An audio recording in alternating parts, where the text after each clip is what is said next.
Did they get maybe put somewhere else? I thought they were both still in there. I could have sworn they were still in there. Let me see if I can find out. Good evening, everyone. It's now 5 o'clock, and I call to order the workshop of the Victoria City Council. Our workshops are informal, so we'll dive right into our agenda. The item on our agenda this evening is our 2024 budget discussion, and presenting this evening is Assistant City Manager and Finance Director Tricia Pollock. Ms. Pollock, welcome. Thank you, Mayor. Good evening, Mayor, members of the council. Tonight is our final workshop before we go to adopt our final budget and tax levy on December 11th. So we're getting close to the end. So this evening, the budget discussion includes the 2024 proposed budgets for the water, sewer, stormwater, and the Victoria Recreation Center. Staff is seeking input from the council on these 4 proposed budgets, and the discussion will also cover the city's 5-year CIP and an update on the final general fund budget and tax levy. Staff project $1 million in revenues for the 2024 Victoria Recreation Center revenues.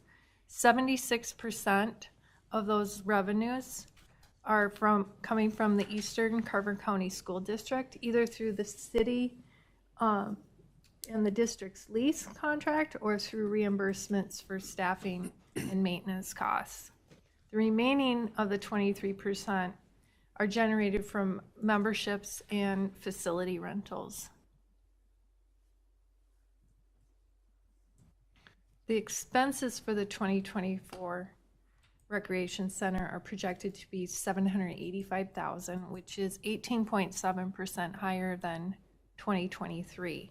The increase is primarily due to contractual services, which are for programs that will be offset by revenues for different programs, and also the addition of a park programmer, which half of it will be split with the general fund.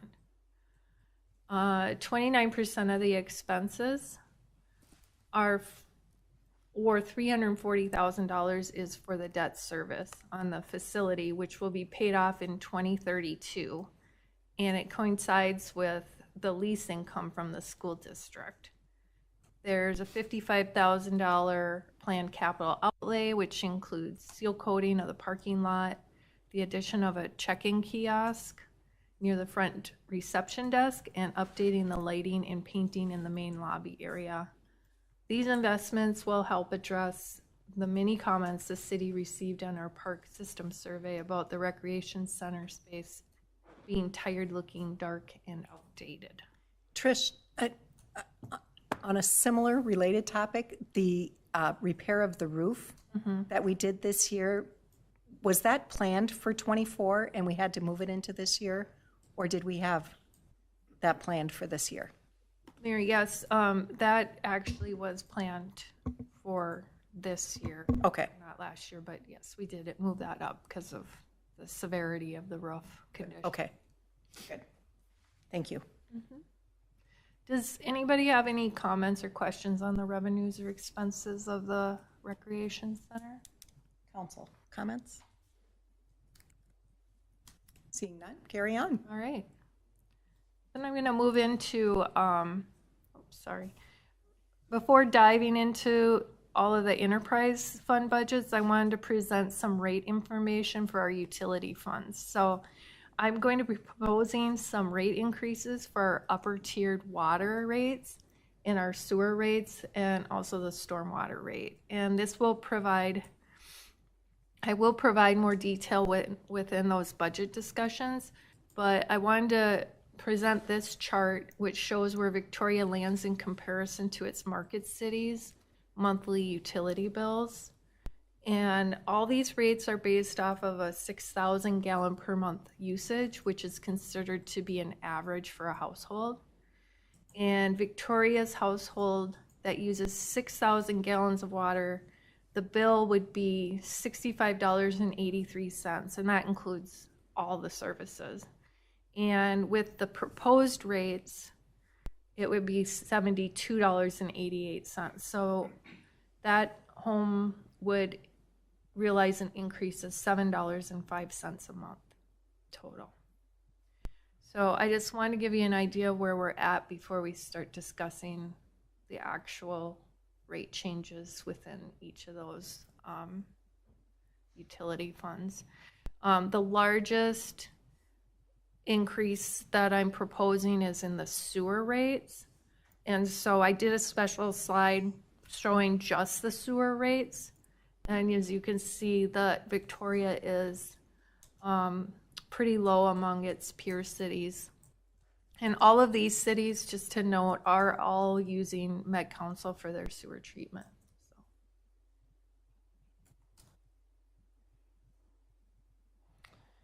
So looking at the water fund revenues, we're not proposing any changes to the base fees for the water. However, we are proposing an increase to the consumption rate for the 2 upper tier rates. And the upper tier rates would be anyone using over 17,000 gallons in a month. So the rates right now are $4.58 per thousand, and that tier would go up to $5.50, and then the $5.50, which is the highest tier, would go up to $6.60. So those are those 2 upper tiers out of 5 tiers. So most people fall below. Like I said, an average house is in that first tier, which is up to 5,000 gallons. So do we know how many households or businesses use that 17,000 gallon? So usually the 17,000 gallons per month, yes, would be commercial businesses or apartments, or the residents that use more than 17,000 generally are the ones that are using it in the summer, and that's for irrigation. So the reason why we picked the upper 2 tiers is because the DNR is increasing their summer surcharge by 66% next year. So the increased rate allows for us to capture the increased costs and still be able to maintain our infrastructure and fund those long-term projects. But staff recommends increasing just the upper 2 tiers so that the people that are causing the increase to the city, which is the summer surcharge and the higher usage in the summer, are also paying for that surcharge. So just to be clear, they pay by month. So if they don't exceed that during a month, then they pay the lower rate. Mm-hmm, that's correct. So it's, okay, got it, thank you. They'll be paying the same rates that they pay currently today. So it wouldn't affect anyone that uses under 17,000 because that's where that 4th tier begins. That's what my question was gonna be. So the 4th tier is 17. What's the 5th tier then? So I think it goes up to 25 or it's somewhere around there. I can look that up, but. So Trish, in the peak usage, which would be summer months for irrigation, out of the whole account base, what percentage do those 2 tiers represent? Is it 20% of the account base? Is it 40%? Is it 50, 60? Where do you think that lies? I mean, it's a pretty small percentage, but I can look up the exact percentage for you and get that information back out to you. Okay, thank you. Do we, it seems right, like, so it sounds like we have, everyone's in one bucket, right? So you'd refer to like most of the peak times, the people that are at the high tier, it's gonna be commercial businesses, right? I'm guessing the golf course, things like, right? Like the apartments.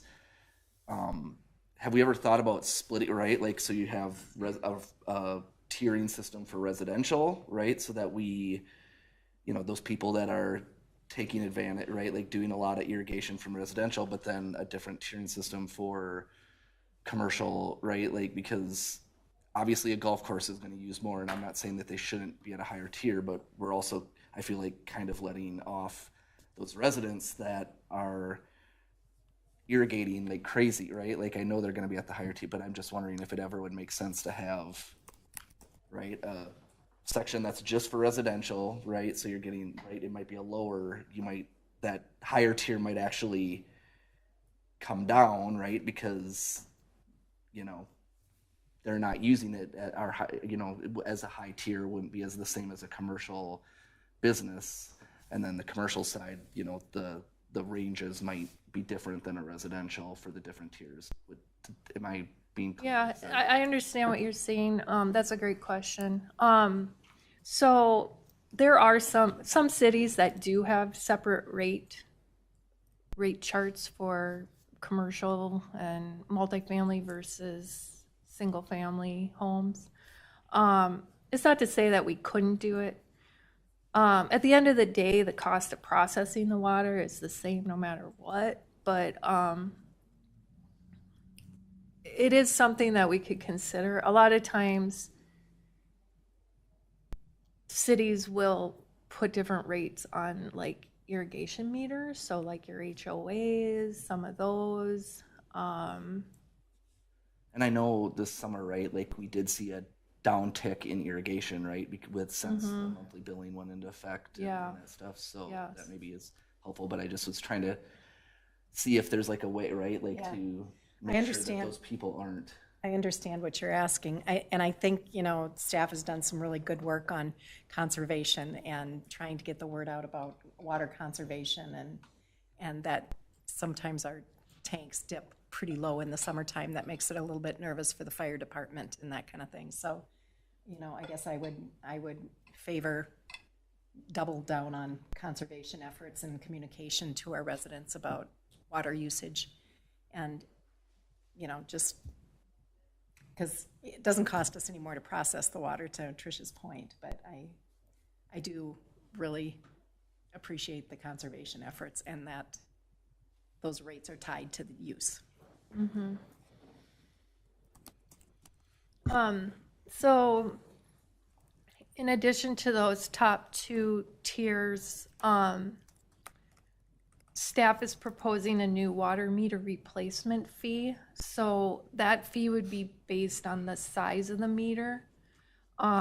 So for example, a 5/8 inch meter, which is the standard meter that goes into a single family home, that would cost $2.11 per month. So the larger the meter, the more expensive that monthly fee would be. So we consider a meter to life to be right around like 15 years. So what I did was take the cost of the meter and then divided it out so that we would have fund balance around that 15-year mark when it would need to be replaced.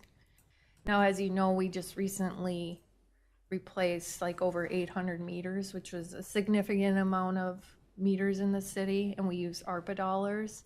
So with that being said, 15 years from now, we're going to have a lot of meters that are going to need to be replaced, and we won't have those ARPA dollars to replace all of those meters at once. So a lot of cities, they build this into their rate structure, but we felt like it's more transparent to call it a water meter replacement fee, and then we can set up a separate account for it so that then we're actually using those same funds to purchase those meters.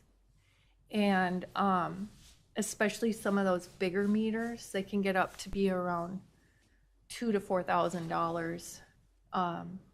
And so those are big purchases for us to have to make. What's our current strategy on meter replacement? So we had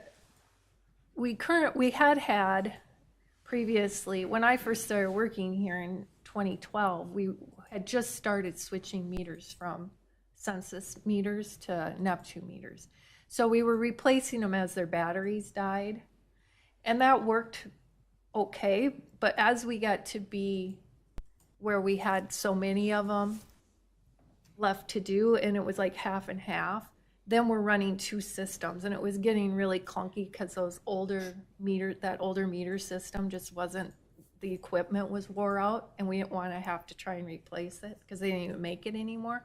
So when we got the ARPA dollars, it just made sense to use that money to do that replacement.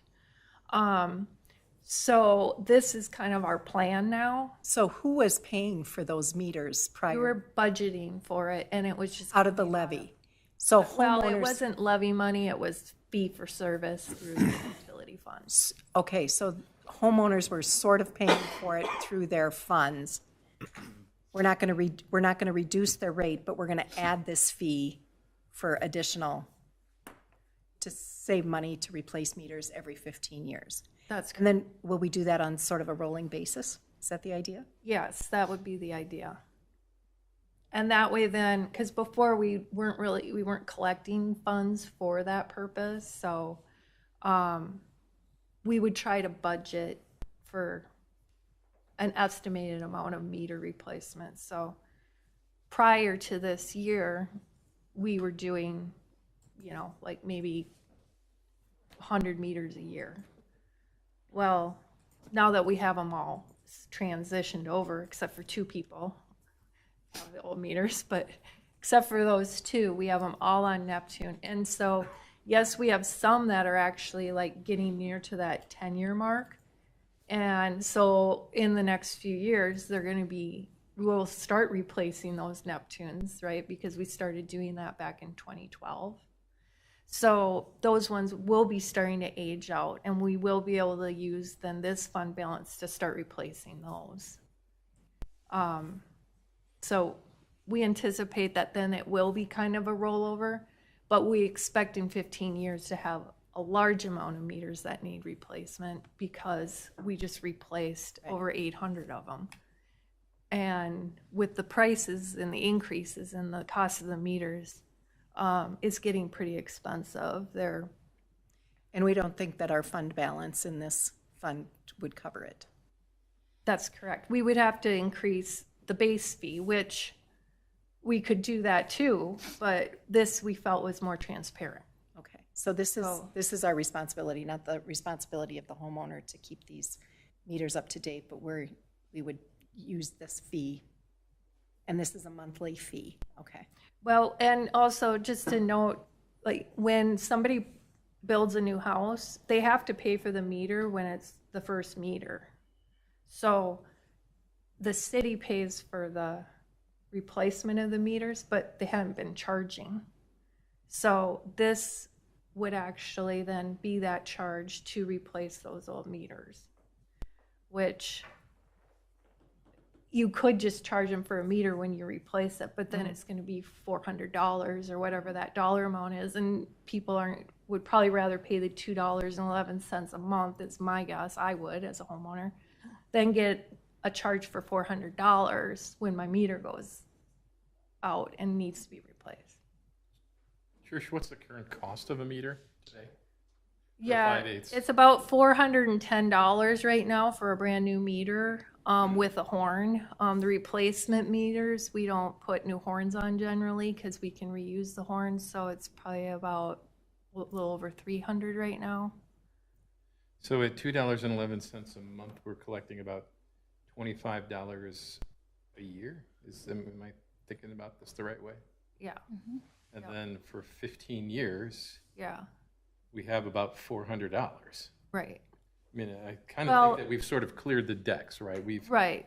went through this big upgrade cycle. Everybody, give or take, is on a current meter.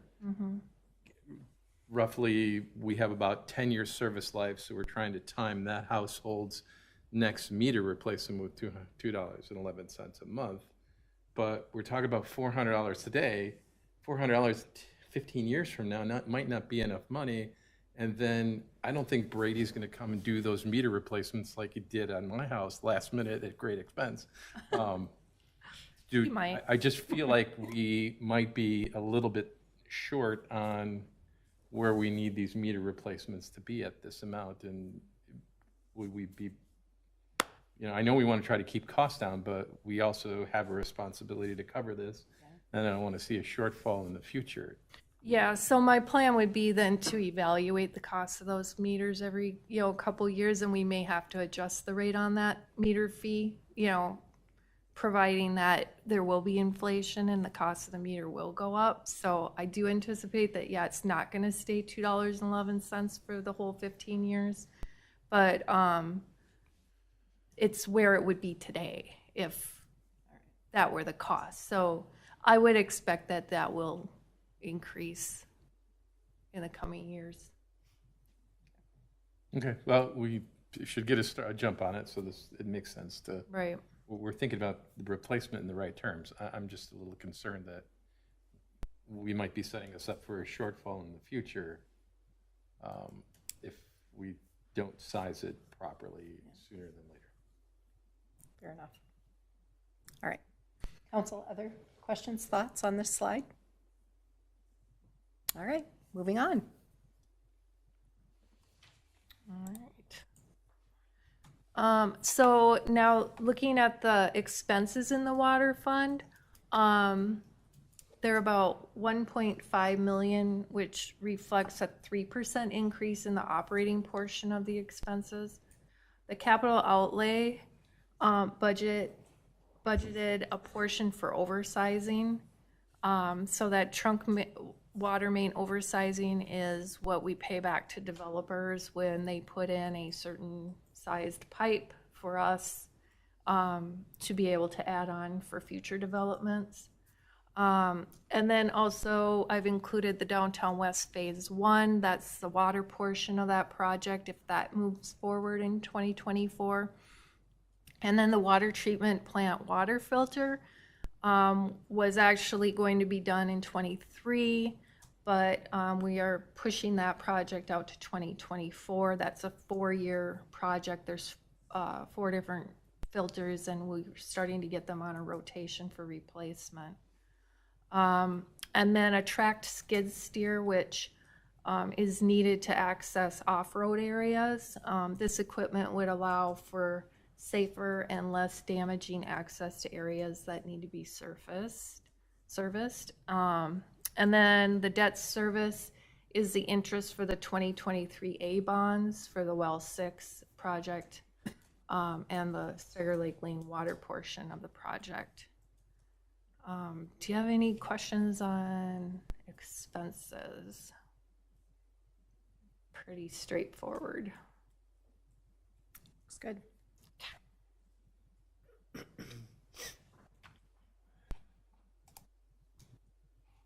Oh, guess I didn't make my little squirrely thing there. Okay. Then we're going to move on to the sewer fund. So for 2024, staff are proposing an increase to the base charge for sewer from $11.67 to $13.42. Additionally, staff's proposing an increase to the consumption rate for the sewer. So for a home with an average usage of 5,000 gallons, the rate would go from $12.50 a month to $14.40 a month. The overall impact for the average home for sewer is $3.65 per month.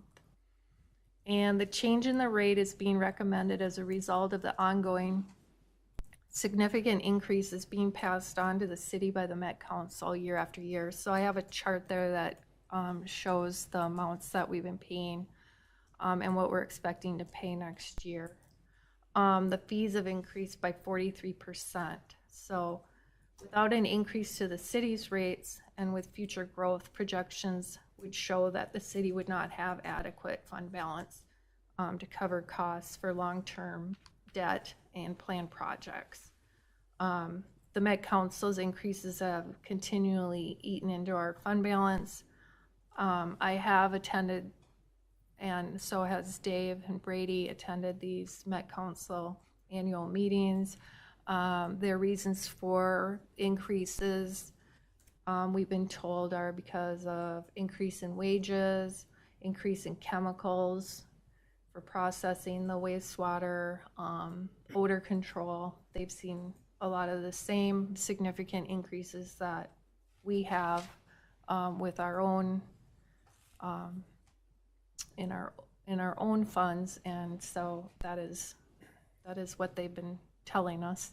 And also we've had increased growth, so we end up paying a higher percentage of the overall Met Council area. So staff is estimating that the city is about 40% below where we should be. And so we're proposing a 3-year plan to gradually increase those rates to where we feel they should be, which would put us closer to that middle of the market too as well among our peer cities, from that slide that I showed you a few slides ago. So,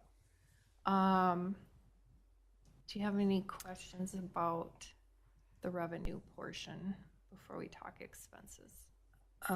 I don't have any questions, but a comment. Thank you for your watchdoggedness on this.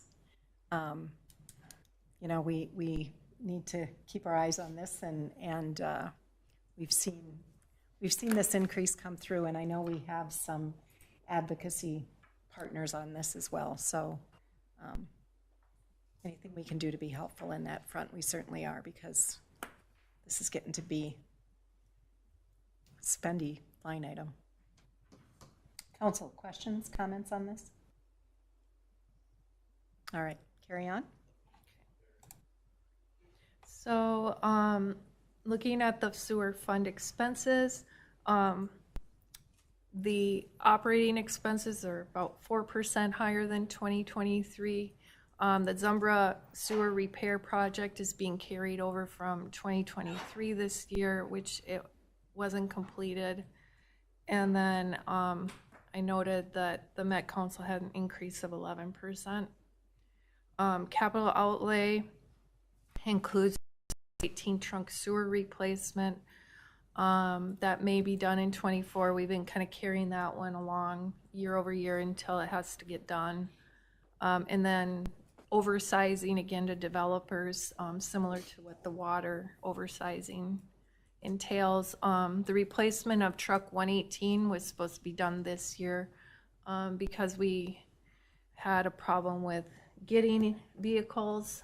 We weren't able to purchase it yet this year, so we're planning to get that next year. And then the Downtown West Phase 1 portion, sewer portion of that project. Is that truck ordered? Yes, the truck had been ordered several times this year, actually. Oh, really? I kept on getting back. So they don't delay it, they just cancel it, and then you reorder it? Does the price go up every time we have to reorder? Yes.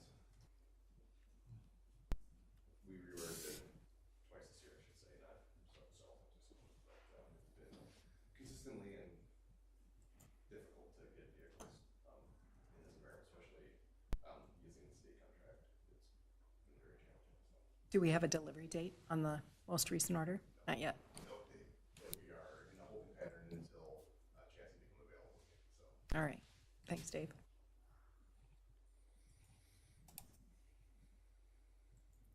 And there is the breakdown of the expenses. So as you can see, the Met Council is 56% of the budget for the sewer fund. Any questions? What makes up contractual services? Contractual services, so that, do you want to explain a little bit more? But it would just be like, yeah, and if we have like our SCADA system Got it. support. Yes. The cameras that we send through, that kind of stuff? Yep, it's going to be our yearly jetting and televising contract that we have. We jet and televise a quarter of the town every single year, and then it's going to be a lot of our SCADA services, which operate the water plant and the lift stations. Got it. Great. Thanks, Brady. Okay. Other questions? All right, moving on. Okay, stormwater. So for 2024, staff are proposing an 88-cent increase, which is 8%, which is consistent with what we've done each year as we've been building up this fund balance. While this places the city on the upper end of the stormwater fees in comparison to the market cities, it's still in line with our market cities. We've long discussed a desire to start conducting more dredging to get in front of the dredging requirements that the states indicated are coming. The timing of those new requirements and the cost for maintenance to meet those requirements are still unknown, but anticipated to be a pretty big impact. So today, the city stormwater budget provides funding levels that make it challenging for us to dredge and be more proactive and conduct more maintenance in preparation for those new requirements. So as a result of, as well, staff are proposing to add a full-time position dedicated just to stormwater management for 2024. This employee would be funded through the stormwater revenues and would not be supported by a property tax levy.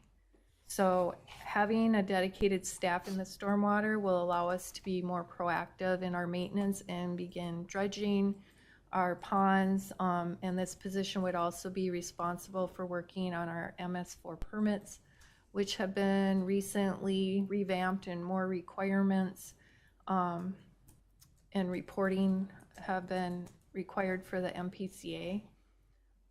Other benefits include having the ability to conduct field inspections for stormwater in all of our new developments before they're accepted by engineering.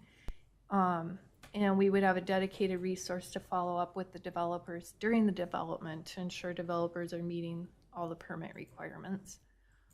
This is an opportune way for us to address ongoing complaints by residents who move into new developments while the development's being built and they see debris in the drains, blockage of the water flow and backups based on erosion control. So historically, we've been utilizing engineering services. So Kara's staff has been providing a service to us within those developments.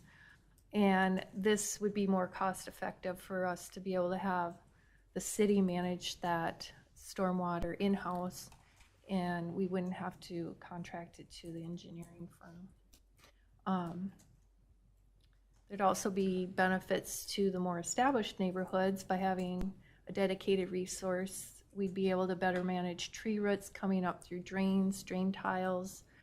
We've had some complaints about residents calling that their sumps aren't draining and they're experiencing backups, and we're finding that tree roots have become a culprit of most of those backups, and to have staff out there to monitor and be able to be proactive on finding solutions for those problems would be a benefit to our residents. Okay. Questions on stormwater? All right.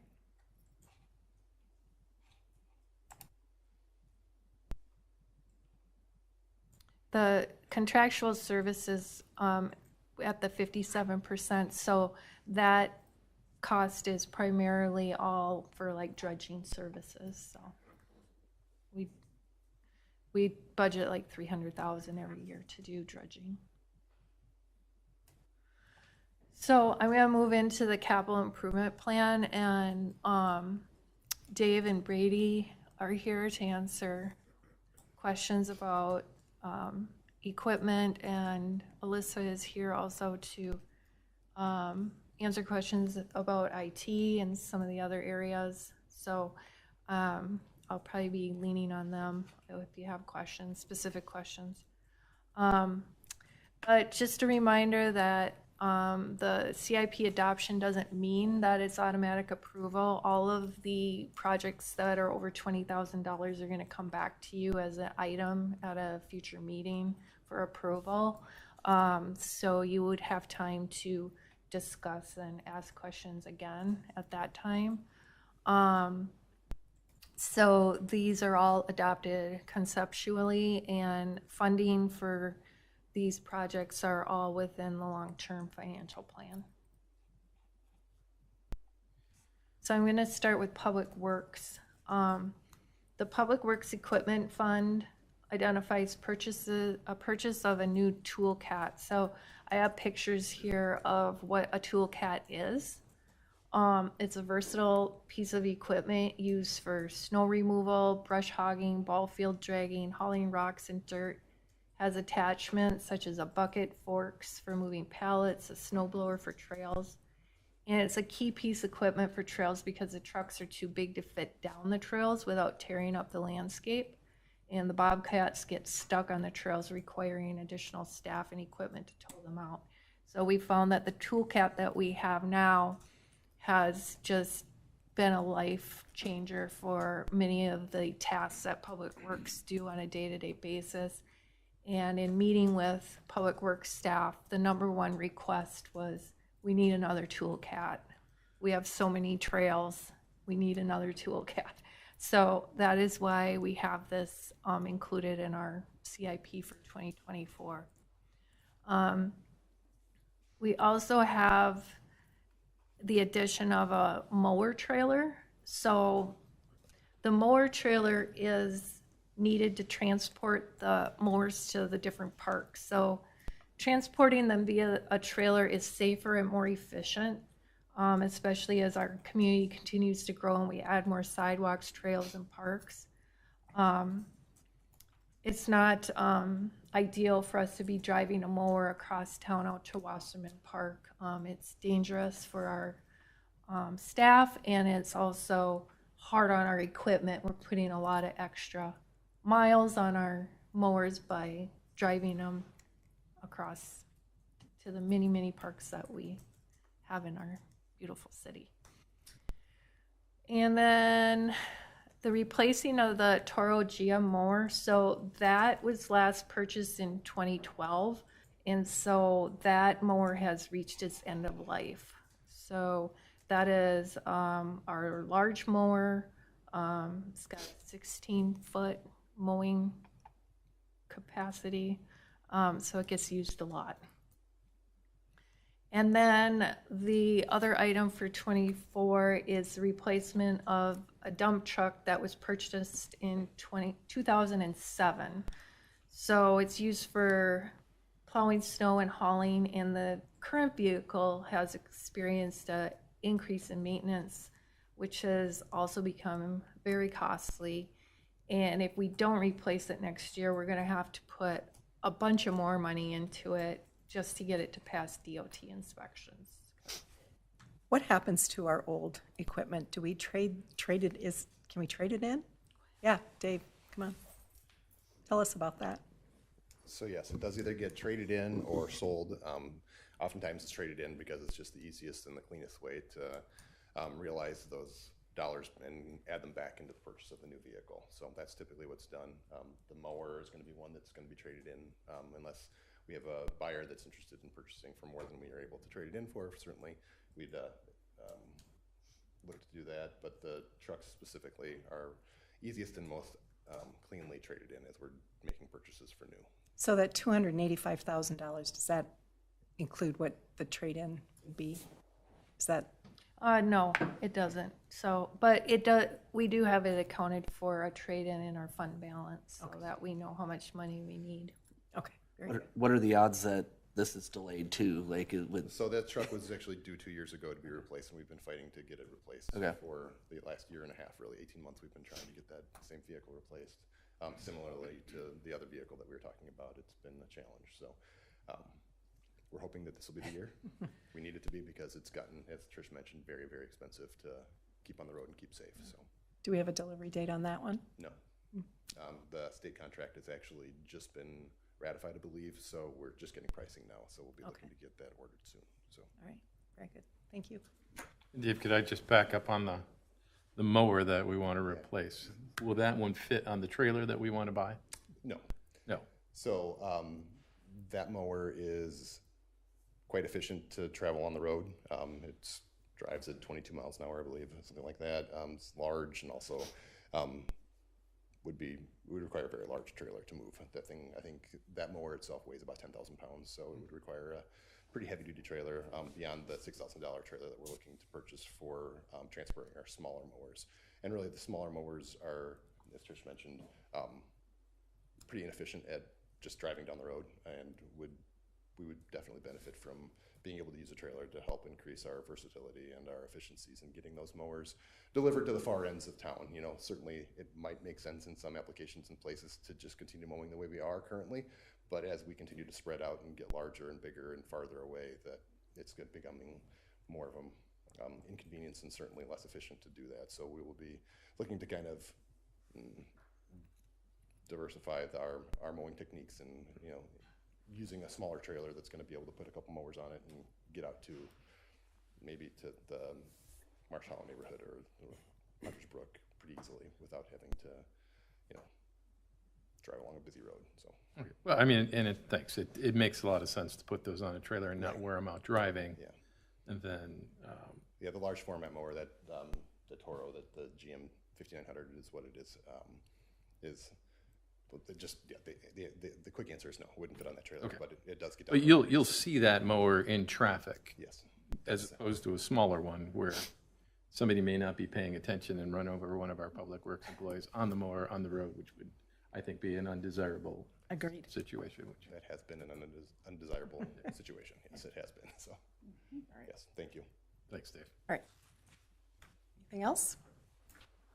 All right, Trish, carry on. Awesome. So I'm not going to go into great detail on the subsequent years, but if there's any items that council would like to ask Dave or Brady about, they're here to answer questions. We've got the addition of a dump truck to the fleet for 2025. Again, that will depend on availability. And then also a replacement of another mower. So pretty straightforward in those items. So. All right, council, any questions on 2025 through 2028 expenditures? All right, carry on. Okay, so I move on to the fire equipment fund. Andrew's not here this evening, but Brady and Dave, as you know, are on the fire department, are happy to answer questions concerning fire equipment as well. In the 24 budget, we are including funding to encrypt public safety radios for the fire department. So a couple years ago, the sheriff's office informed us that their intent was to encrypt law enforcement channels. So to ensure interoperability and promote enhanced safety for our first responders and staff, we recommend moving forward with encryption. So the cost to reprogram the city's existing radio inventory to allow to send and receive encrypted messages is approximately $50,000. But this would ensure that our organization can effectively communicate with the neighboring jurisdictions on larger incident calls. And then in addition, for 2024, we have $55,000 for a new warning siren in the South Grove area. This allows for timely outdoor warning of severe weather events. And the funding for this project comes from a $50 per parcel warning siren fee that we assess to every new home permit. And then in 25, we've got an ATV replacement, a command vehicle replacement, and then the relocation of a warning siren, which I believe is the one out by Highway 7 that is in the right-of-way, state right-of-way, that needs to be moved at some point. So any questions on any of these items? Questions? Is that just one ATV replacement? Or what is that? Mr. Shoger. I think it's working again. Yes, it is. It's we call it our GRASS 12. It's our ATV we use for off-road rescue as well as off-road firefighting, and wildland firefighting. So it does seem like a big number, I agree, but it is what it is. They have to be outfitted and specially equipped to do the job that they have to do. So. All right, thanks, Dave. Thank you. Any other questions?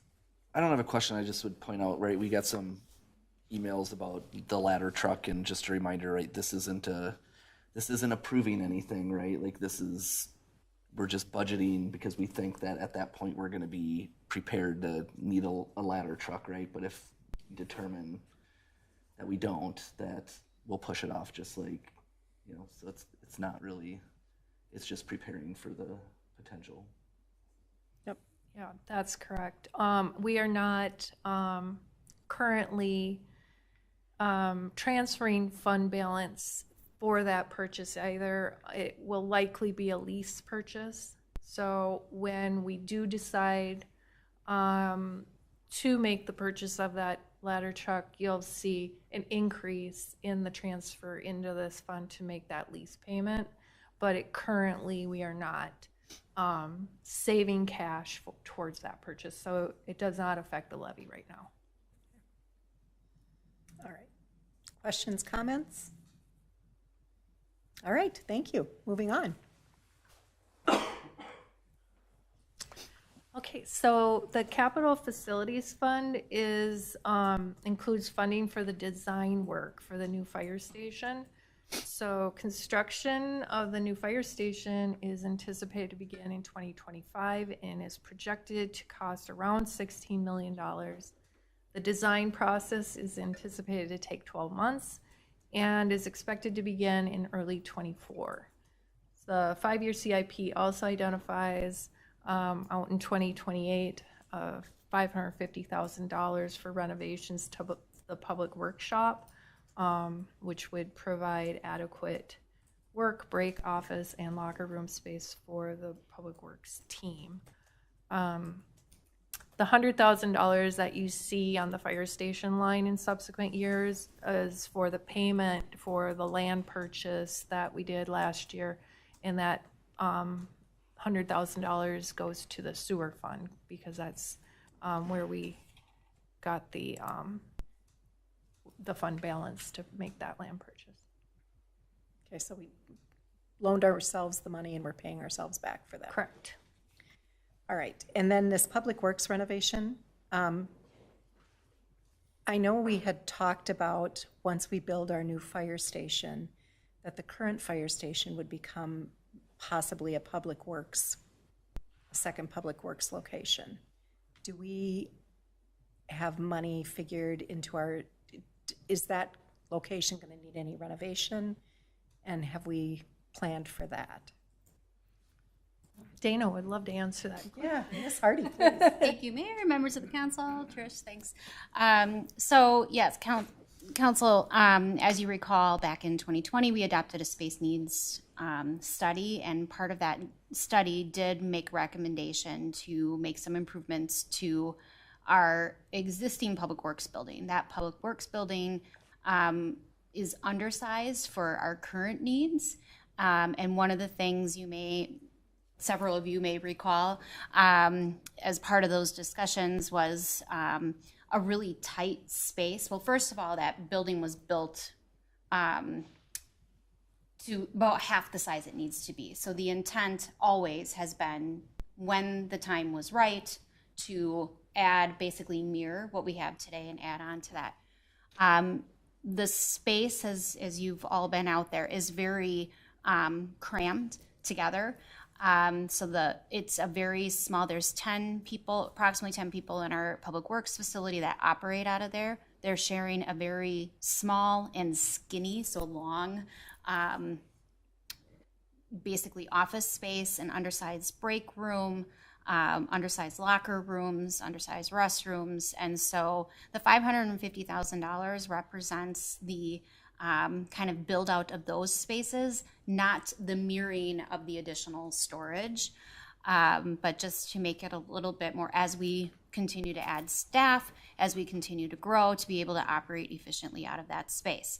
And you are absolutely correct, Mayor, that part of the discussion when we looked at and did a large, long, comprehensive study, when we were looking at doing the fire station and making the decision that we did with going to one station in the right location, has allowed us to think about how to reuse the existing fire station once the new fire station is built.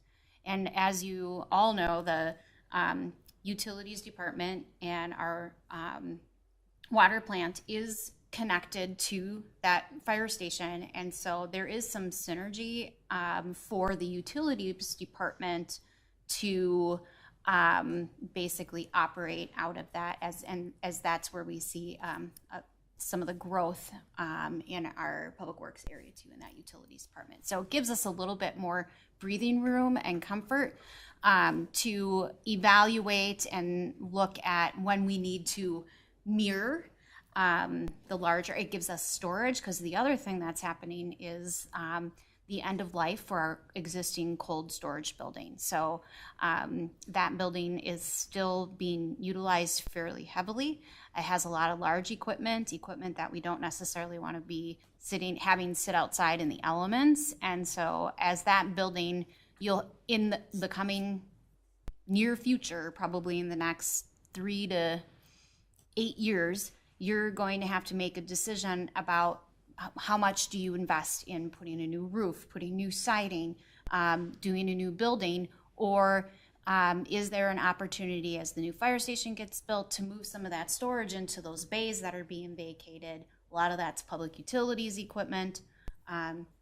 And so those are things that will continue to be evaluated in 2024 and as we go into 2025 to come up with an exact plan.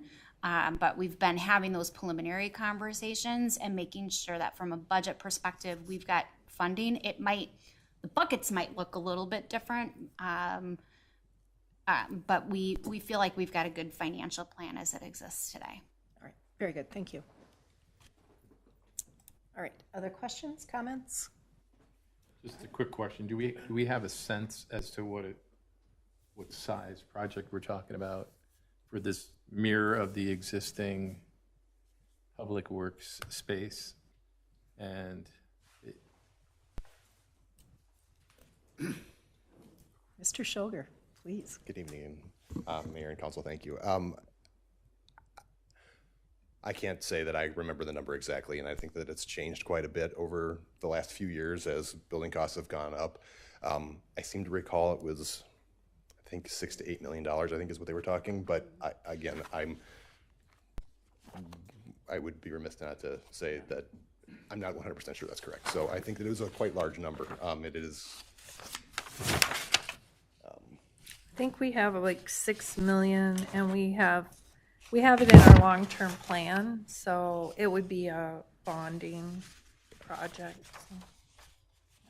There was quite a bit of soil correction work that they were expecting to have to do, and that was not a huge portion of it, but not an insignificant part of it either. And just building is expensive. We have that for 2031 right now. Plan. 2031 to mirror what we have out there, Yes. so in effect, double the size of it. Correct. Ms. Hardy, please. Mayor, members of the council, I think one of the things I'd like to point out too is that that timing will all be evaluated, because with the opportunity to reuse the building and do some storage in that other building, that actually might delay the need for that storage piece. So that 6 million, it's possible that after we evaluate, we'll come back to council and make a recommendation to push that out, or have it look different. But we still feel fairly confident in order for our team that operates out of there and will continue to operate out of the existing building today, that we're going to need to make some improvements to the workspace. So not the storage space, but the office space. So that number we anticipate will probably be in that near to midterm kind of time range that we're looking in the CIP today. Right. So a moving target based on what we learned from once the fire station gets moved out completely. Okay. All right. Thank you. All right. Okay. IT. Yay. So the 2024 IT fund identifies purchases for routine computer and monitor replacements, switch additions, security cameras. These replacements are done on a rotational basis with annual incremental replacements in order to keep equipment up to date without needing to replace them all in a single year. The larger item in 2024 is funding for our enterprise finance system, which currently includes modules used for daily finance, payroll, HR, billing inspections, planning, community development, code enforcement. The system was last replaced in 2015, and staff have been researching and evaluating options to either upgrade or replace our current software. We will be bringing a recommendation to council in 2024 once all of our research has been completed. Any questions about IT? No questions, but I'm delighted to see this. I know a few years back we talked that IT is as important as the rest of our infrastructure here in the city of Victoria, and we put a plan in place a few years ago, and this is a good addition for us. Council, questions, comments? All right, carry on. Okay. There are no planned capital expenditures in the Parks and Trails funds for 2024. The expansion of Bayfront Plaza and a new park in the south area are planned in 2025, but there are no specific plans for these projects made yet. That will be an area of focus for staff and the Parks and Rec Committee this upcoming year. Questions, comments? All right, moving on. Okay, so the Water Enterprise Fund. We spoke about some of these capital items earlier when we talked about the water fund. But other items to note would be the water storage facility in 2025 at approximately $4 million, and then the water tower painting. As you can see, the filter replacement, the 4-year filter replacements out there. Mayor, to answer to your point about the water treatment plant or the current fire station, in 27 we have a $500,000 plan because the roof needs to be replaced anyways, and we would probably do some renovations to convert that space from being a fire station into the Public Works Utilities, which is why it's showing up in the Water Enterprise Fund and not under the Capital Facilities Fund. Okay.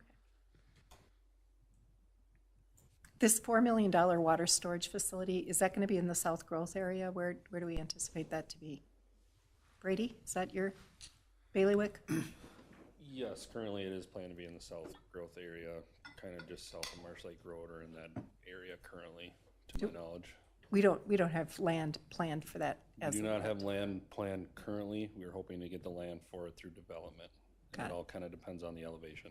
Got it. All right, very good, thank you. Anything else, council, on this? No, Mayor, thank you. All right. Okay, so again, sewer items, we spoke about those 2024 items. Other items to note would be the lift station 18 upgrades in 25, along with County Road 11 sewer upgrades. We got a lift station 11, and then a generator for lift station 18. Way out in 28, we've got lift station E force main at about $3 million. So we got some bigger projects coming up in the sewer department as well. All right, any questions on this slide? All right, very good, thanks. So the long-term street maintenance fund identifies $4.5 million of street overlays in that top line over the next 5 years. We need to keep these projects in our plan in order to keep that infrastructure maintained. But additionally, there's about $10 million identified in bonding projects, and the city plans to bond for that portion of the Downtown West Phase 1 next year if that project moves forward at the $1.6 million. All of these projects were adopted as part of the Arboretum Area Transportation Plan. So are there any questions about overlays or other street projects? Council, questions? This is This is stuff we've It's a all big seen. number. It's a big number. We've seen it before. We've been talking about it for years with the Arboretum Area Transportation Plan. And while it is exciting to get a lot of this work going and finished, it is expensive. Any questions, comments? All right. Looks like we're moving on. Okay. So that concludes the CIP discussion. Any last comments about CIP before we dive into general fund budget and levy update? Council? Looks like we're good to go. Awesome. So I just wanted to kind of take a look back to June during our first discussions to kind of remind you of what some of those budget pressures were and still are budget pressures for us in this 24 budget. The fuel costs increase of 66%, the snow removal increase of $20,000, because as you know, we had a heavy snow year and we depleted our reserves that we had. And then $114,000 increase to our police contract for wages, fuel, and equipment adjustments, and a $10,000 increase for our composting services due to the increased use in the compost site. Any comments on those or questions? Seeing none? Okay. So before we get into the actual numbers of the levy increase, we did reduce the levy by $57,000. So how that came to be was we removed that Minneapolis airport route on the Southwest Transit. So I updated the chart here. I know some had asked about casino rides in the past, so I put that on the bottom line, but those rides are also included in that Prime Edge because it's part of that route, but I pulled those out just so you could see how many were for the casino. These are all rides for this year are $10 a ride, but we've already been told that next year it's going to be $12 a ride. The city subsidizes. And then we didn't end up changing anything to the composting, so that extra $10,000 is in the budget. But I know we had a discussion about the compost site, so that is still as it was. And then in the budget or the levy that I'm going to present tonight, we did remove funding for the Parks Master Plan. So we had added in part of the money that we had cut from the master plan, we had added back in for replacing signs. But I'm going to let Alyssa go through that master planning and the sign information with you. Great. Good evening, Ms. Swanson. Hello, Mayor. Hello, Council. Good evening to you all.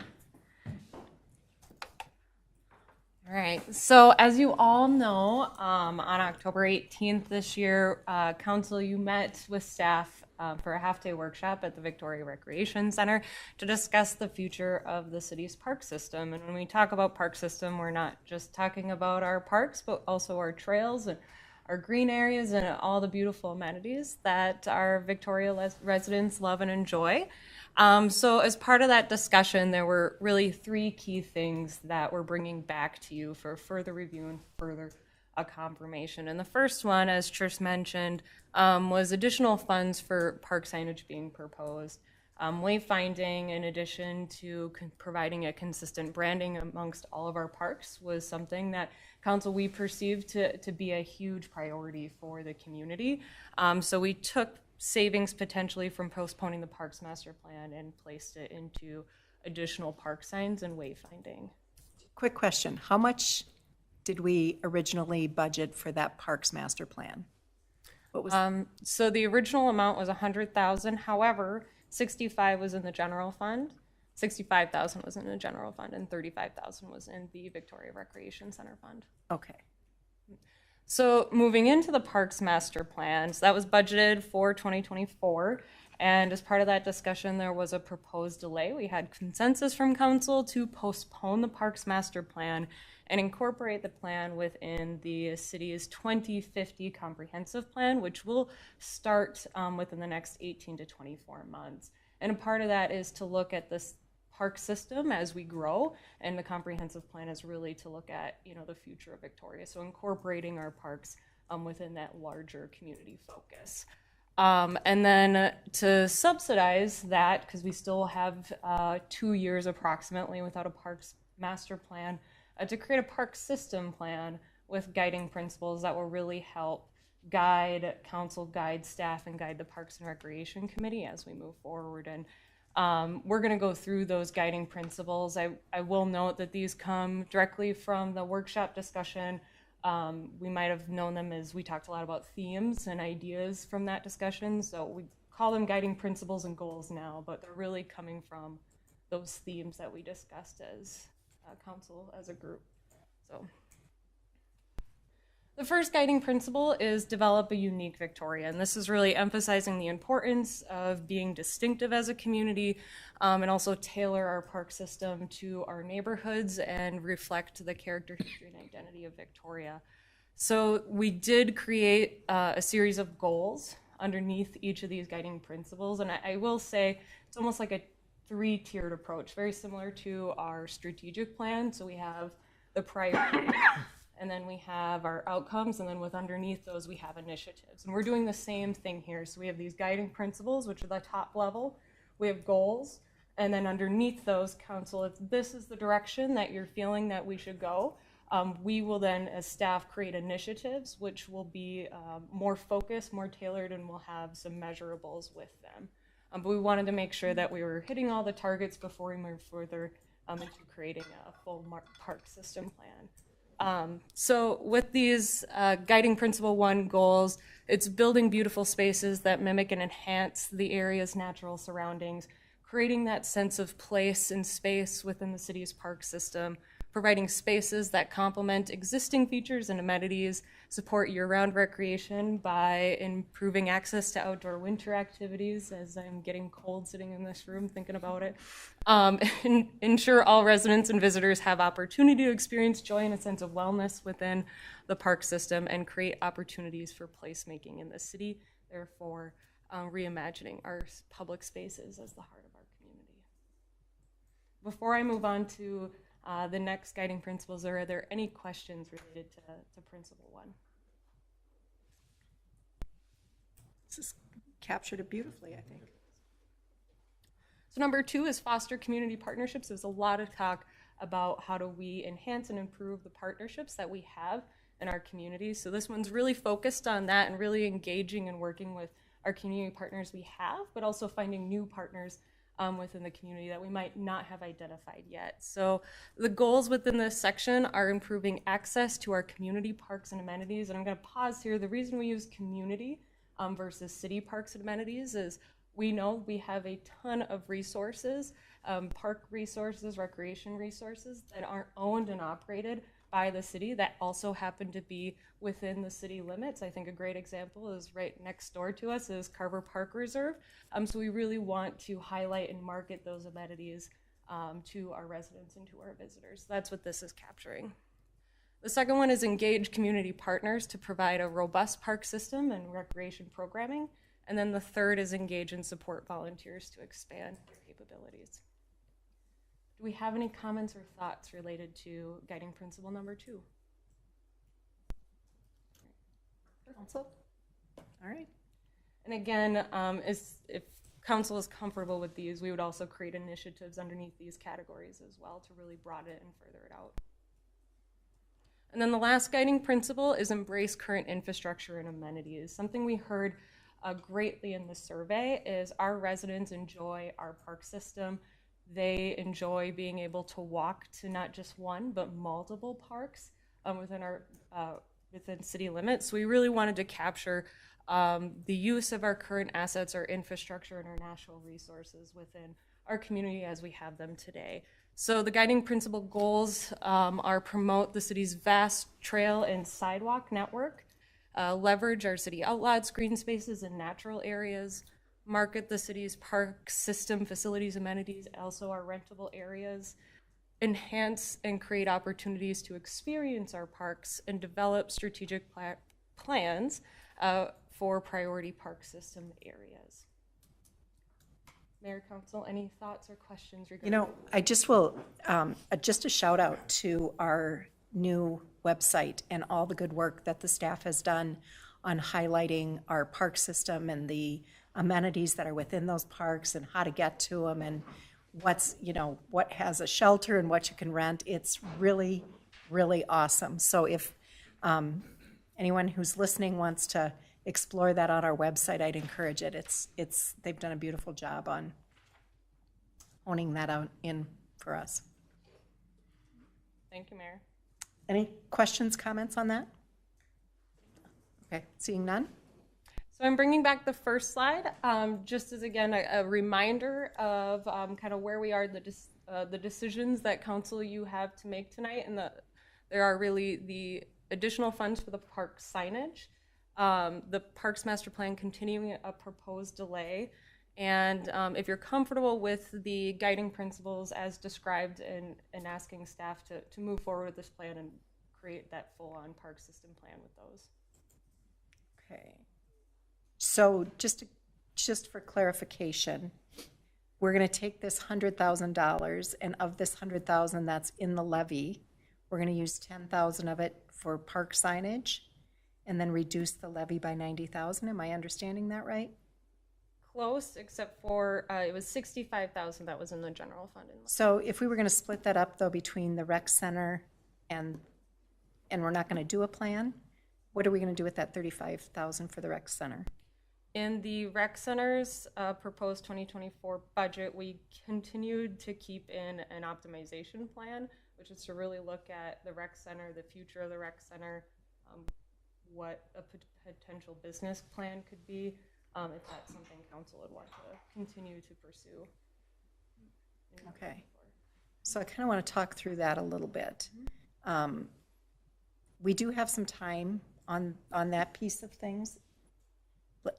Our lease goes to 2032. So is there urgency to put that extra $35,000 into this budget? Ms. Hardy. Thank you, Mayor, members of the council. Just as you're weighing your options here, something that might be helpful to consider is one of the things that you expressed interest in wanting to take a deeper dive in is the future of the recreation center. And as you recall, our community survey that focused on that park system survey did kind of get a pulse from the community on how people are using our rec center, maybe where we could see improvements, and just try to get a feel for, if you're not using it, why, where are we striking out, and then where are our strengths in that.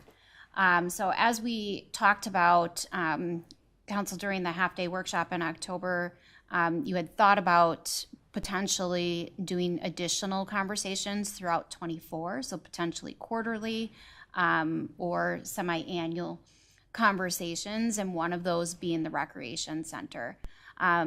One of the things that staff needs to do and an optimization study and making that investment would help us get there a lot faster and probably do a more comprehensive job than we can with our current staff capacity, is to do a lot of that data gathering and looking and research at the market cities on where are we operating well, where are there gaps, and making recommendations. It could be one way for us to have a conversation with data being presented to you in advance.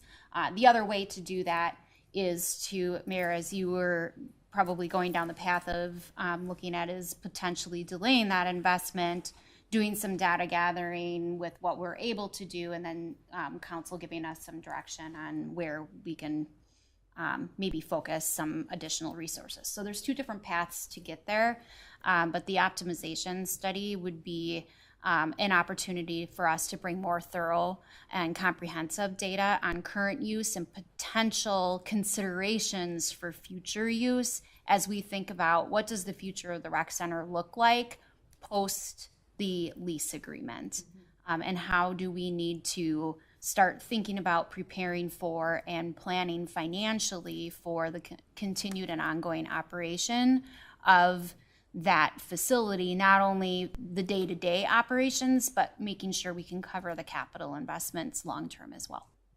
Okay, I'm curious about my council colleagues here on this one, because my instinct is to line that up closer to the time that when that lease is gonna expire, and we're gonna have some additional information about the future of that building and how we think we wanna see it. So my instinct is to line it up closer to that period of time, but curious about what my council colleagues think on that. So taking, instead of 24, what was the year? Was it 2030 or 2032? 32. 32. So you're saying push it out maybe Yeah, 5 years. 3 to 5 years maybe, and years. line it up a little, things change quite a bit. When I was sitting in this chair 3 years ago, pickleball was not as big of a deal at that point, and now we've got, 8 courts and begging for more. So, I just feel like it would be beneficial to wait and line the data up closer to the time. Yeah, Ms. Hardy. My apologies, council. I think it's important to just note too that the piece that we're talking about is not the property tax supported piece. It is service supported. So the user fees. So it's in the recreation center fund, not the property tax levy. So the optimization, whether you decide to fund it or not, in 24 will not have a levy impact. Okay. All right. I mean, and I guess, right, like, we're not talking about just, what are we doing in 2032 with what we're doing with this money, right? It's what can we do to make it better right now, right? Like, so it might be small cosmetic thing, right? Like, that makes the experience better. It could be, we discussed, do we think about adding on eventually, right? Or whatever we want to do. So to me, I think it would make sense, especially if we're going to do quarterly meeting, right? Like, meetings about these things and thinking about the future, that we would use that money to let the staff, like, to dive deep into what we have, right? I mean, because we've seen there's an appetite from the public that they want more, right? They don't want the status quo. They want more amenities. Well, the one thing I look at too is the growth of our area. I mean, more people are coming in, more people do want. The timing is a question I have, though. But it depends, to your point, Chad, cosmetic things you can do from a timing perspective now and not have to, you're not talking about large wholesale changes, right? Right. So. And it could certainly impact our programming, that kind of thing. I'm not for a delay at all. I think we're going to spend way too much money on workshops, and we're going to talk it to death. I think it's 8 years down the road. If we're not ready for 8 years down the road and we don't start planning for that, we're going to be behind the 8 ball, and we're going to be doing people a disservice. So I think we're on the wrong track right now. But the decision was made to go down this track. So let's see where it goes. But if we're going to cut it, then we cut everything to try to save money.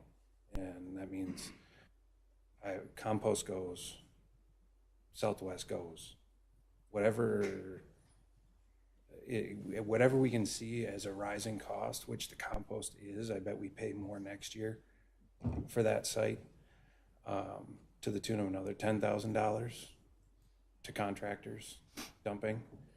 That's $50,000 savings. So, those are some of the things that I think where we need to be focused, where we're not. I think we're not going in the right direction on this, and that's just me. So had I stayed, there wouldn't have been consensus. It's short-sighted not to have a parks and start working on the parks master plan. And I said that earlier, so that's where I'm at. Other thoughts?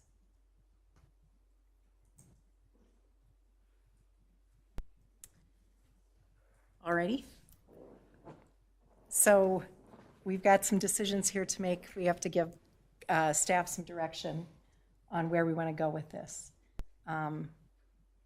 So we've got, maybe let's start, I think there's consensus on the signage. Do I understand and hear that?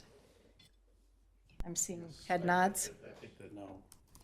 Okay, so we've got, Derek says no. You Everybody don't think else there is- should be signage?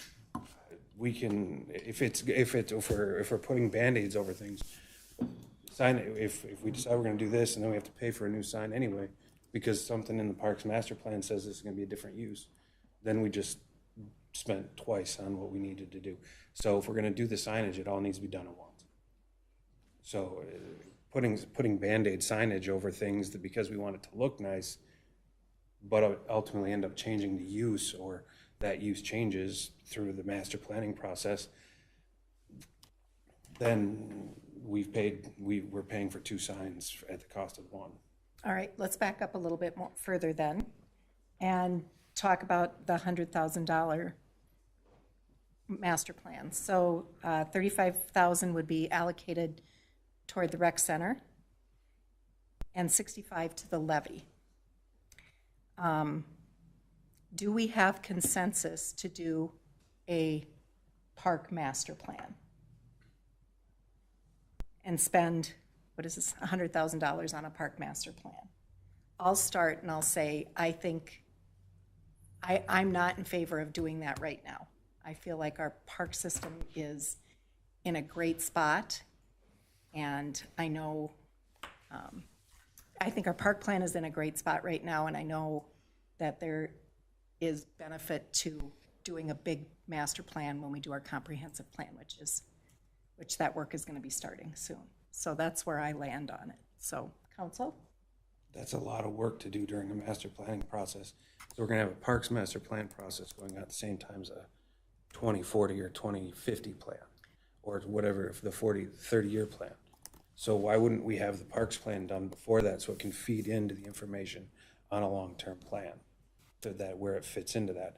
And that's where we don't have currently a parks master plan. We don't currently have a plan for any of our parks going forward. We're putting Band-Aids over things that in the long run, we don't have a cohesive feel to our parks.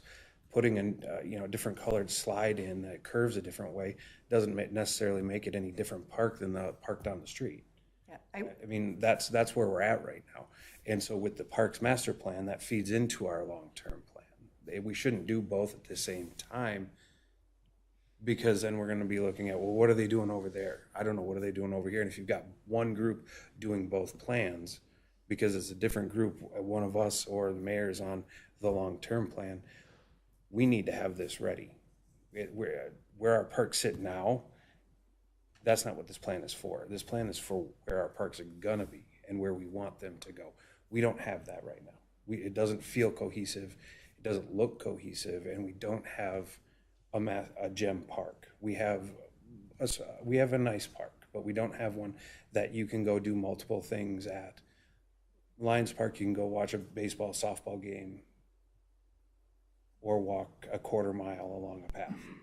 I mean, that's what we've got. So, to fill some of those holes and gaps, we need to get planning on it, and that's just where I'm at. But as far as the dollar amount, I still think even if we go after a parks master plan, we still have to cut compost. We still have to cut the rides. There's probably other things that we can cut moving forward that we don't need to do.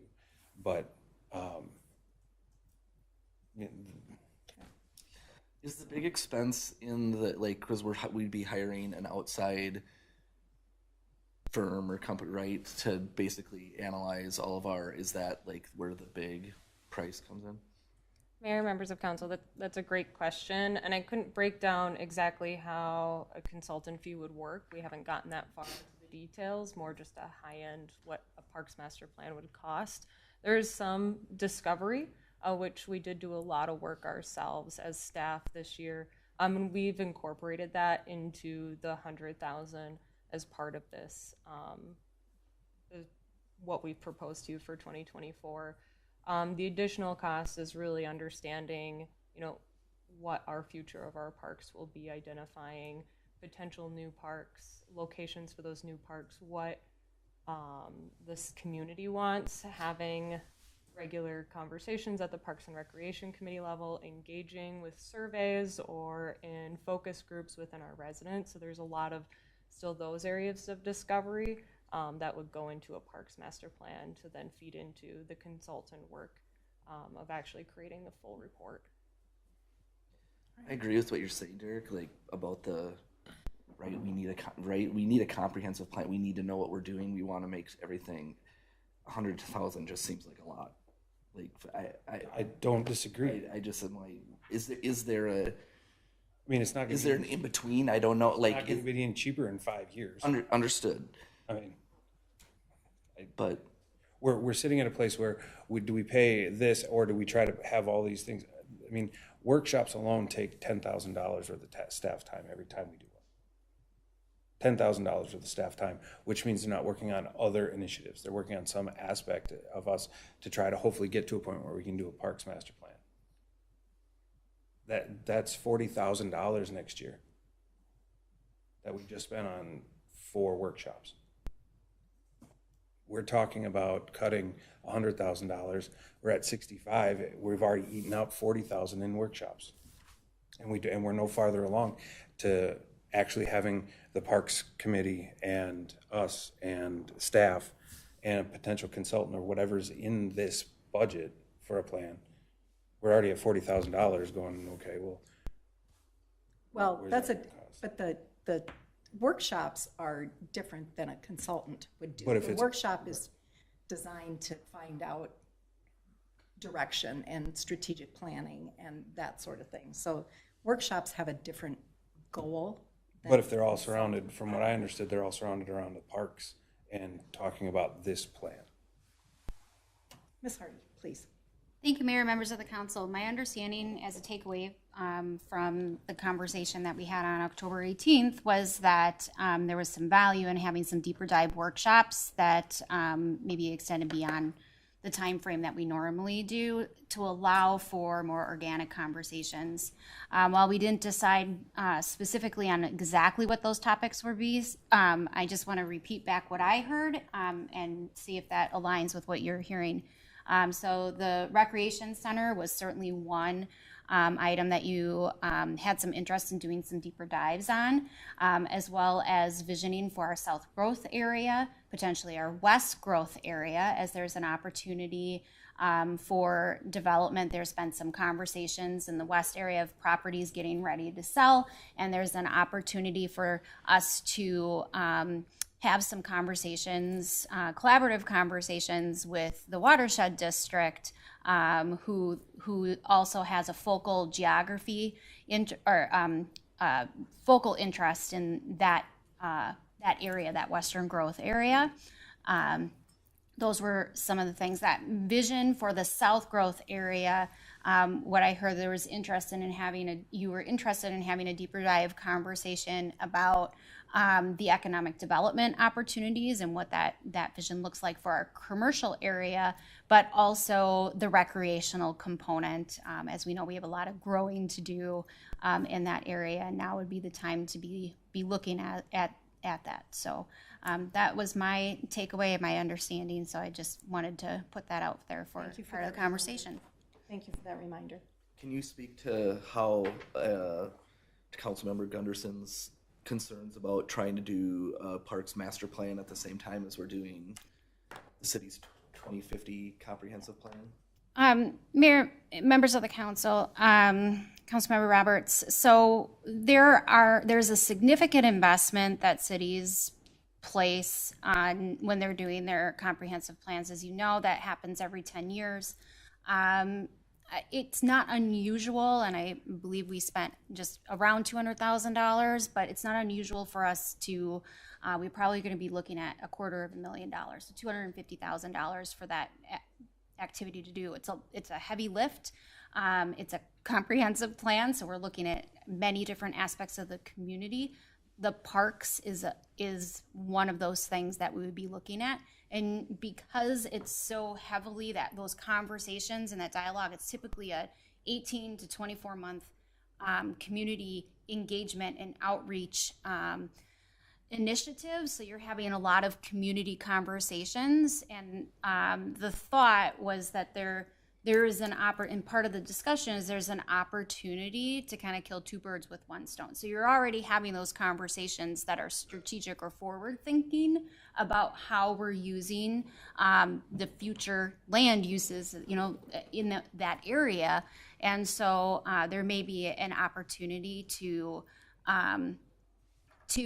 leverage the investment that we're already making and having those conversations. You already have people who are engaged, and you're going to have consultants leading those processes and conversations, and so there would be an opportunity potentially for some cost savings, but also people are excited and engaged in those types of conversations, more of a cohesive approach or a comprehensive approach than a standalone process.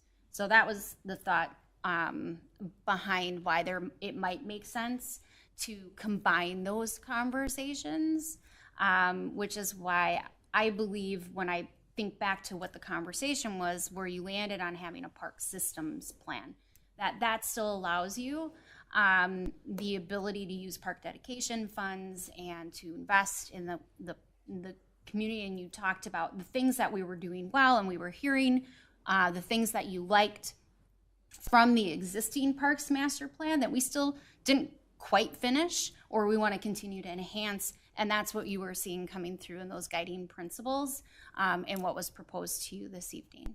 So I would describe what was being proposed as the guiding principles of the park system plan as a bridge to get you to those larger community conversations where you would be developing that comprehensive plan, but also then be looking at taking the step to create a park plan. And to Councilmember Gunderson's point, in part of what we were doing, and you saw this in the guiding principles, is that as there's opportunities to have, like, as we continue to grow and develop, and if you get new parks that are coming into the community that you're having, or even existing parks, you're having your park and rec committee take a look at those and develop, I'll call them mini strategic plans for each of those parks. So you would be doing some strategic visioning along the way as well.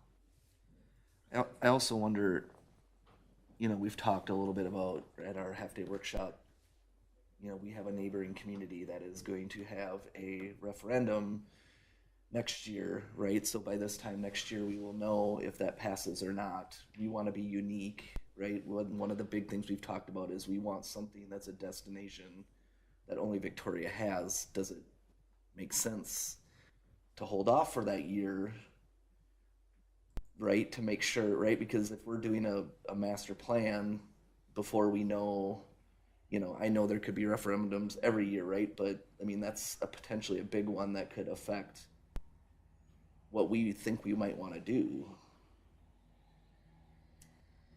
And we are also in transition with staff currently on our Park and Rec committee too. I'm not bashing the idea that a park plan is a good idea, but I'm saying it's premature for this budget cycle. I just had a quick question on tactics. So it's your aim to replace the Park and Rec director that left this year, correct? Correct. So towards that end, I think I am supportive of the mayor's idea that a delay is in our interest, because I think that you want to get this person grounded. I think that this is why we were driving towards guiding principles, so that we could effectively use that replacement to get their feet, get some firm ground under their feet, so that they can understand what's going on, so they can assess the assets that we have, assess the programming that we need, and then use the guiding principles that we came up with our workshop to drive that sort of interim direction, and then we can come back and take a deeper dive, better look, and get more for our money, rather than have these things just started midway, and then somebody comes in and says, well, I'm now handcuffed to this vision, and it may not be the right direction for us to go. So I think that's, if my memory serves correct, was one of our driving forces of spending time at the workshop to come up with these considerations to move in that direction.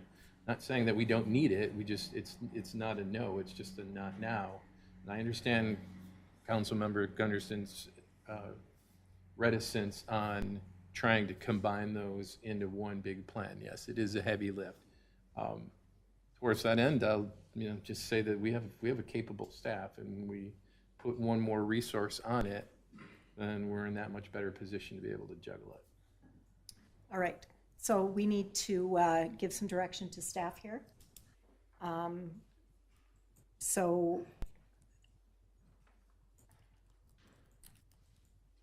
let's start with, I'm a no on master park planning funding for 2024. Councilmember Gunderson is a yes. I don't want to put words in your mouth. Councilmember Rife. I'm a no as well. Councilmember Roberts. No. I'm a no. Okay, so we have consensus. Let's go to the 35,000 that we have set aside in the Park and Rec, or in the Recreation Center. We would be using that $35,000 to kind of evaluate our current programming and the current, what we have going on currently. So this would be kind of a right now assessment for the Rec Center. I would be a yes on that, 35,000. Councilmember Vansky? I'd be a yes as long as we, in our 2024, we're going to replace our Park and Rec director, so that we start that work along with them joining, so that it can be put in that person's direction as to how to make best use of that. Very good, thank you. Councilmember Roberts? Yes. Councilmember Gunderson? Yes? Yep. Yes. Councilmember Wright, thank you. And then, so the $10,000 on signage, I am a yes on $10,000 for updating the signage. Councilmember Rife? I'm a yes on that as well. Councilmember Gunderson? No. Councilmember Roberts? Can I clarification on that? Is that more like replacing, right? Like this is a sign for specific park? Is it more wayfinding? Is it all of the above? Councilmember, I'm sorry, Ms. Hardy. Thank you, Mayor, members of the council, Councilmember Roberts, great question. So we did have some signage, like we do replacement signage every year, and so there is there was already some replacement signage. This $10,000 would be additional and would allow us to do, we had talked about doing the Lions Park and the Poppets Field. So directional wayfinding signage and just more, I want to stop short of calling them monumental signs, but just a bigger, nice sign for the parks that are pulling in people from outside of the, so Diethelm would be for 2025, Lions Park. Each of those cost a little bit over $8,000.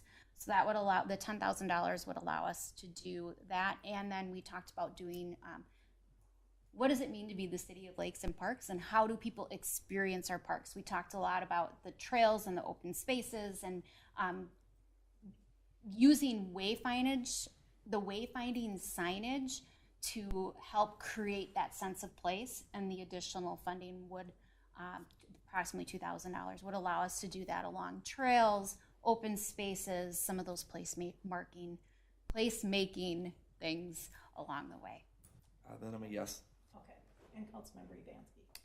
I mean, I'm a yes. I think that one of the things that we took away was that we have these great assets already here in our community, ready for use, and the survey results seem to be that we couldn't draw a good enough connection, and this was a good way to bring that to the conscience of our residents so that they make use of the assets that we're managing.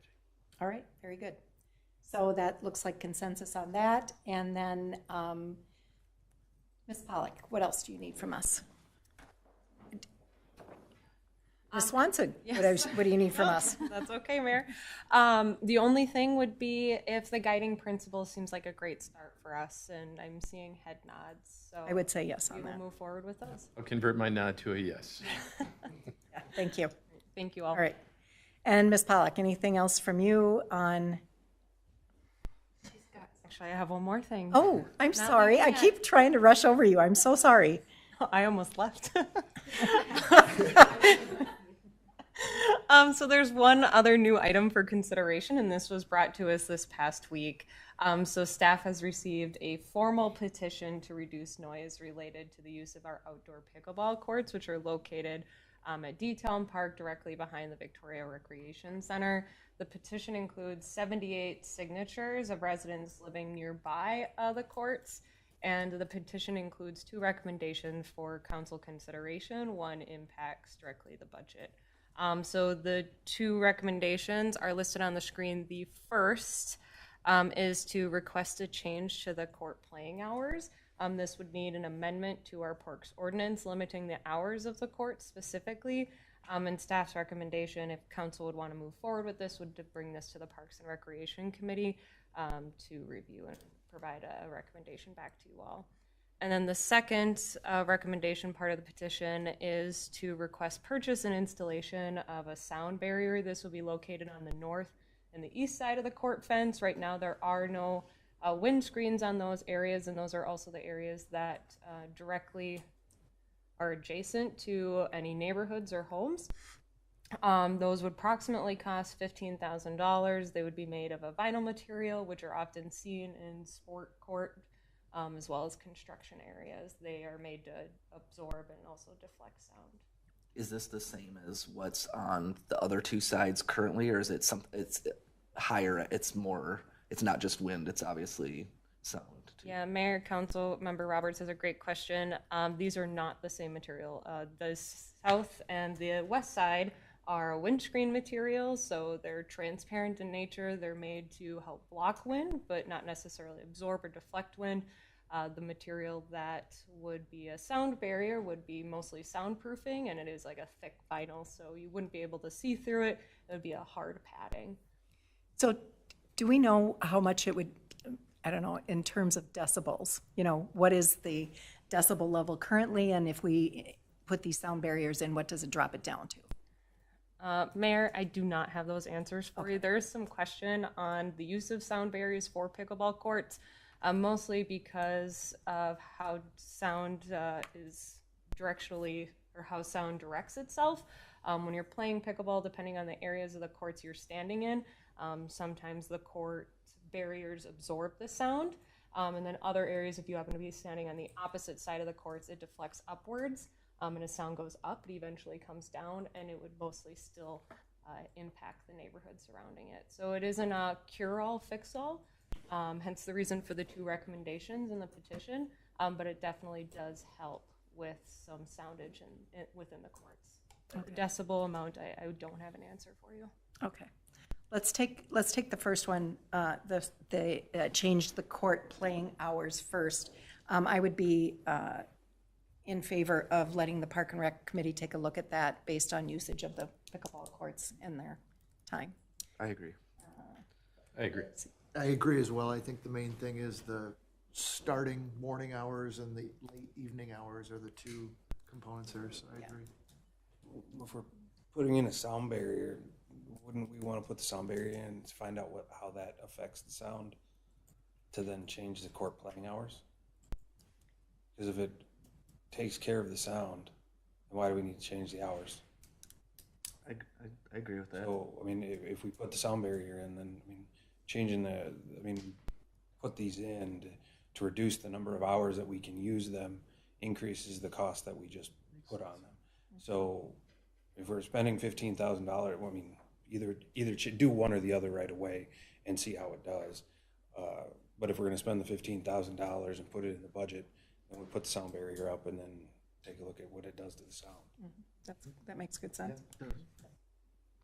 All right, it's, everybody in agreement with that? All right, so let's take this, the sound barrier. I feel like we owe this to our neighbors.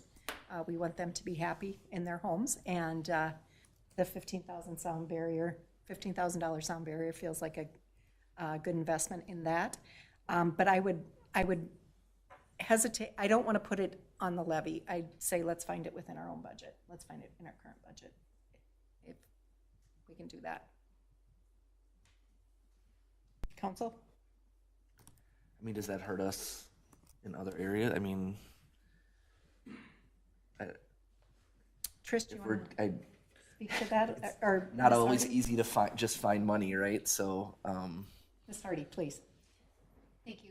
tell us about our Yes. reasonability. in that. So you hear me say this all the time.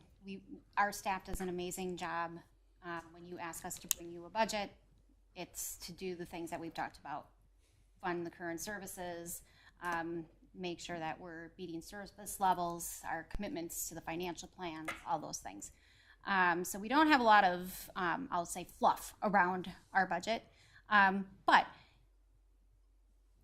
like any organization, the likelihood of us having some sort of vacancy, savings from vacancies, staff turnover, other operations, maybe we thought a project was going to cost us $100, but it ended up costing us $88. So we've got a little bit of a savings.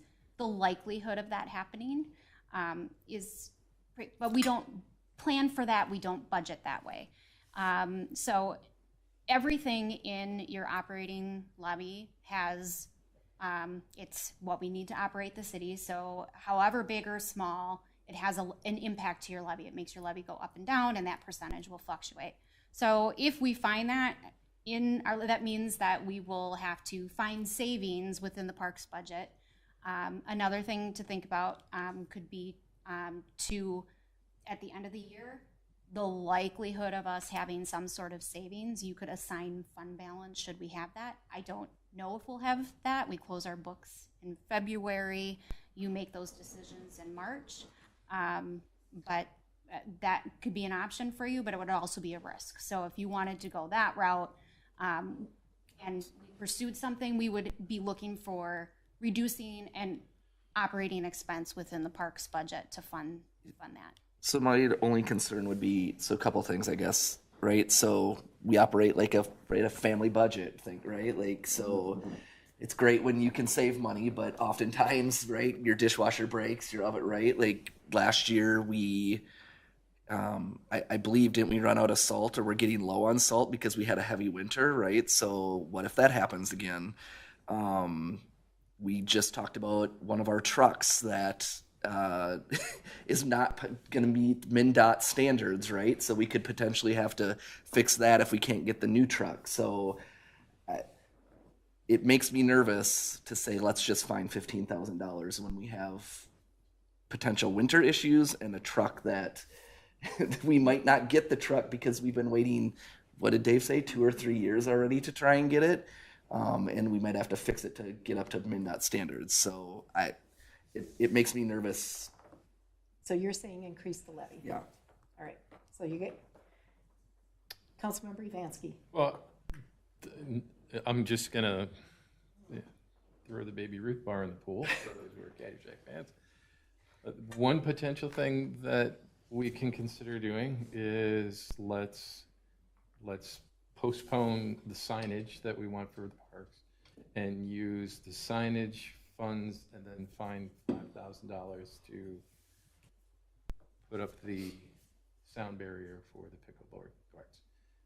It would be nice to have place making. It would be nice to have that, but we also have brought pickleball courts into our community. Our residents wanted it. They have it. It's a great asset. It's causing consternation for some of our neighbors, and we should address that. So perhaps a middle ground is to take down the money that we want for signs and use that for sound barrier, and then let's figure out where we can have, and I'd be comfortable with the levy coming up just slightly for the $5,000 to cover the difference for those two items. Let's So put that it out would there. probably be 0.1, right? Percent it would go up, right? If we, Correct. so I would be, I mean, I like that idea, right? Like signage is something that can wait. Councilmember Gunderson? I mean, however we pay for it, I mean, it clearly is needed. I mean, I can hear it. I can hear it at the corner of Cochise and 78th at night when it's quiet. You can. So, and it's not loud, but it sounds like a pop. Probably sounds like a trap round, but you know, it's nothing louder. All right, we need to give the staff some direction But here. I think we can. I mean, if we cut the compost out, you've got your signs and your sound barrier. So, you know, if we're gonna try, if we already decided we needed the signs for a reason, and it was a sound reason. So, if we cut the compost, which has been a known problem, then we're just swapping one cost for another, and we're eliminating a future cost growth problem with that. So I would be in favor of cutting the compost site to be able to do the barrier and the signs. Okay, now we have 4 ideas. Councilmember Rife, do we have a 5th? I'm okay with cutting the signage, not okay with cutting the compost right now. And so cutting the signage and having a smaller increase to the levy would be my approach. I share Councilmember Rife's view. The compost site, well, it has its problems. It is a benefit to the community. Anybody who's been there during this fall cleanup season and has seen the traffic coming in and out of there and how pleased residents are to be able to use that, it's something that we shouldn't be taking a step back on. So I am for postponing the signage, slight increase to the levy to fund this 0.1%. That's how I would do it too.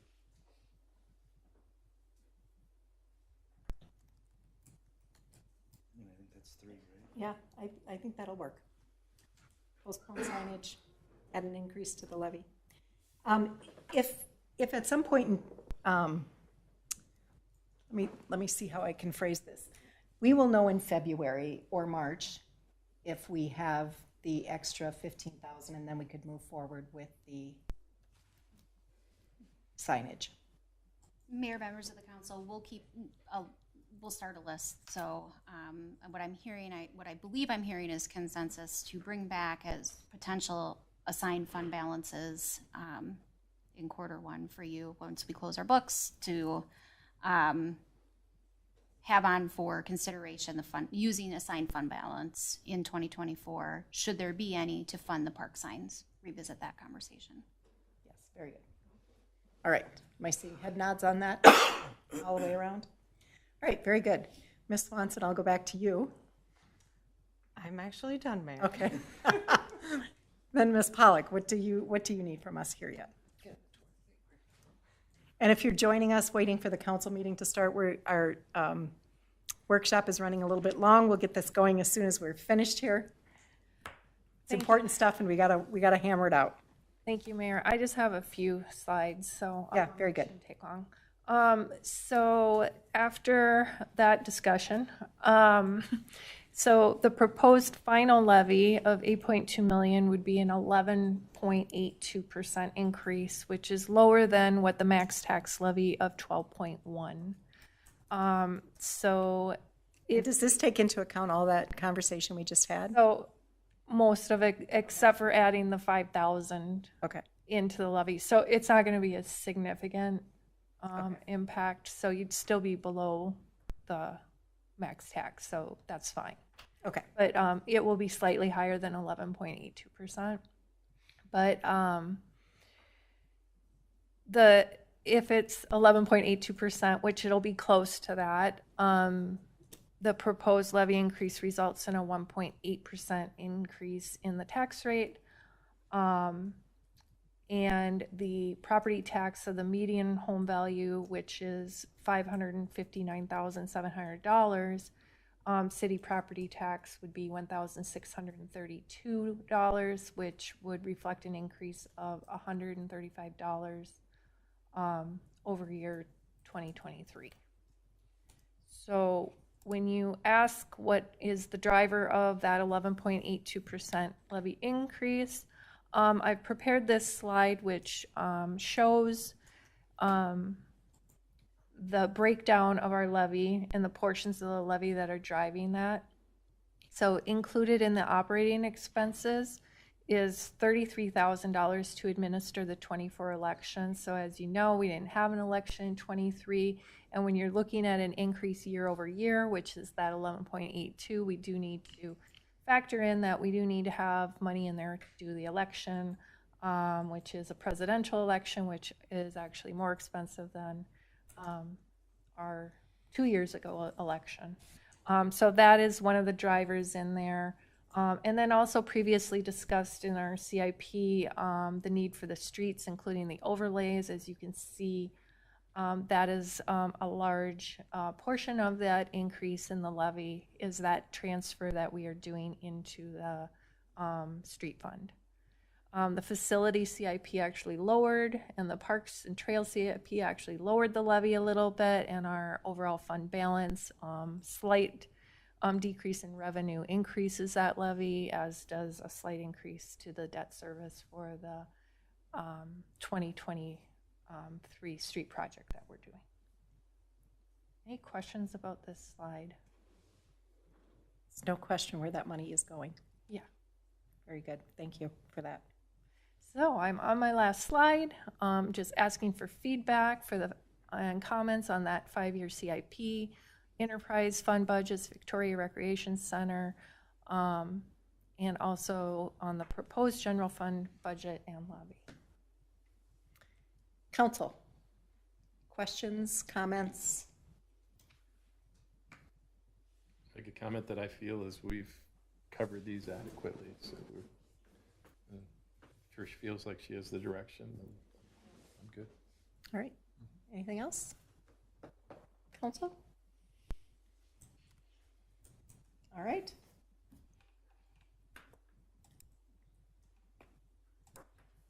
All right. So seeing no further discussion, we are expected to adopt our 2024 budget and levy on December 11th after the Truth in Taxation hearing, which will be held at 6:30 p.m. on the 11th in council chambers here at City Hall. For the public's benefit, we did begin our budget discussions in June this year, have spent several months reviewing and discussing the budget in detail, and we encourage anyone who wishes to comment on the budget to do so as soon as possible. You can email or call any member of the City Council, Assistant Manager and Finance Director, Ms. Pollock, or our City Manager, Ms. Hardy. You can also submit budget comments through our online portal on the city's website. Ms. Pollock, Ms. Hardy, you guys have clear direction from council to finalize the budget. With that, that is the only item on our agenda this evening, so I will entertain a motion to adjourn. Motion to adjourn. Second. We have a motion and a second. All in favor signify by saying. I did not get the second. Councilmember Ebansky. Second. Thank you. All in favor signify by saying aye. Aye. Any opposed? Motion carries. We stand adjourned. We'll take 5 minutes to turn our cameras over to the